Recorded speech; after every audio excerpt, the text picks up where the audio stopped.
here in Hong Kong, the Asian Investment Conference, and one of the most exciting economies of the region is Indonesia, a country that we've been taking a closer look at the conference today.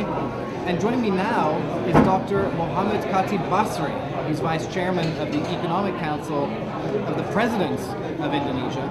Dr. Basri, thanks very much for joining us. My pleasure. You've just had a panel discussion where you discussed the prospects and challenges facing Indonesia at the moment. Give us an idea, what's for you the number one on the to-do list to keep investors bringing their money to Indonesia? I think if you look at then from this amount that money is coming into Indonesia, the capital inflow, there's a lot of interest on Indonesia. But one thing, the biggest challenge for us, the most binding constraint is improving the infrastructure. And seems to me this is really the most binding constraint because this is the only way to transform this paper money into real money. Because let's say if you tap the money from the capital market or bonds market, then later on, if you want to expand the production, then you need the support for the electricity, power, port, and also road. So, improvement on the infrastructure is really the key issue. Without solving that, I'm afraid that, we cannot really, improve this, or take this opportunity. But I think the government is doing some progress related to the infrastructure by submitting the new law regarding this land acquisition. And I think this will help. So we have to wait about the implementation of this. Now, one of the biggest creditors and investors also in some of these infrastructure products is Japan.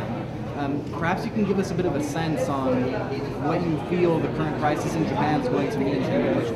Well, definitely, we have to look at this issue from the short term, very short term, and also the medium term. Yeah, in the short term, of our product to export to Japan will be affected by this, and also Indonesia part of this production network.